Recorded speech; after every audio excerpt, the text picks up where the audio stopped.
നമസ്കാരം എല്ലാ കുട്ടികൾക്കും ഗിരീഷ് സാറാണ്. അവസാനത്തെ നാല് ചാപ്റ്റർ എന്ന് പറയുന്നത് dual nature, atoms, nuclei, semi conductors. ഇതിൽ നിന്ന് 4 ചാപ്റ്ററിലും ഉള്ള പ്രത്യേകത എന്ന് പറഞ്ഞാൽ ഒരു എസ് ആയിട്ട് ഒരു എസ് ഉള്ളൂ. റെക്ടിഫയർ, ഹാഫ് എ റെക്ടിഫയറും ഫുൾ എ റെക്ടിഫയറും, ബാക്കി എല്ലാം ഷോർട്ട് ക്വസ്റ്റ്യൻ ആണ്. ഇനി ഞാൻ പറയുന്നതെല്ലാം നിങ്ങൾ ശ്രദ്ധിച്ച് കേൾക്കുക. ഡ്യുവൽ നേച്ചറിനകത്തുനിന്ന് വർക്ക് ഫംഗ്ഷൻ അത് മെഷർ ചെയ്യുന്ന electron volt,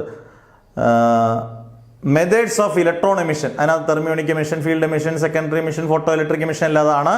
graph cut off പൊട്ടൻഷ്യലിൻ്റെയും സാച്ചുറേഷൻ കറണ്ടിൻ്റെയും ത്രഷോൾഡ് ഫ്രീക്വൻസിയുടെ ഒക്കെ ഗ്രാഫ്, ത്രഷോൾഡ് ഫ്രീക്വൻസി ഒക്കെ എന്തോന്ന് പഠിച്ചുകൊണ്ട് പോകണം. Laws of photoelectric emission, properties of photons, Einstein's photoelectric equation, expression for de Broglie wavelength. Chemistry പഠിക്കുന്നതാണെങ്കിൽ ഫിസിക്സിലും പഠിച്ചുകൊണ്ട് പോകണം.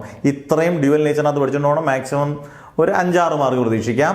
ആറ്റംസ്, ന്യൂക്ലിയൈഡ് ഒരുമിച്ചൊക്കെ പറയുമ്പോഴാണ് മാസ് ഡിഫക്റ്റ്, ബൈൻഡിങ് എനർജി, അതിൻ്റെ ഇക്വേഷൻസ്, അതിൻ്റെ ഗ്രാഫ്, പിന്നെ nuclear fission, nuclear fusion, half life period, mean life, half life പീരീഡിനുള്ള equation T half physical 0.693/λ, Rutherford atom model, ബോറിൻ്റെ ആറ്റം മോഡൽ, 3 പോസ്റ്റുലേറ്റ്, അതിൻ്റെ സെക്കൻഡ് പോസ്റ്റുലേറ്റ് വെച്ച് D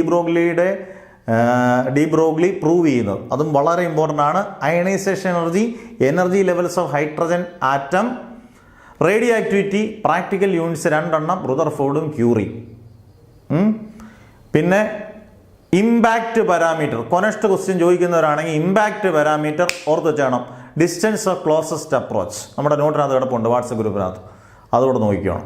okay, സെമി കണ്ടക്ടറിലോട്ട് ആദ്യം energy bands in solids, valence band, conduction band, forbidden energy gap.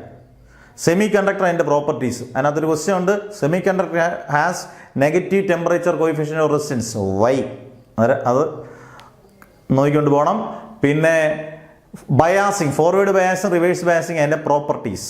Doping, what is mean by doping? The process of adding impurities to a semiconductor, N type, P type semiconductor, അതെല്ലാം നോക്കിക്കൊള്ളുക. പിന്നെ rectifier principle നിർബന്ധമായിട്ട് അറിഞ്ഞിരിക്കുക. Half A rectifier, full A rectifier, അതിൻ്റെ പടം വരച്ച് പഠിക്കണം. പിന്നെ അതിൻ്റെ സർക്യൂട്ട് ഡയഗ്രാം, ഗ്രാഫ്, ഇത്രയും പഠിക്കുക. ഷോർട്ട് ക്വസ്റ്റ്യൻസ് ആണ് കൂടുതൽ, എളുപ്പം പഠിച്ചെടുക്കാം. ആകെ ഒരു എസ്സേ റെക്ടിഫയർ മാത്രം നോക്കിക്കൊണ്ട് പോകണം.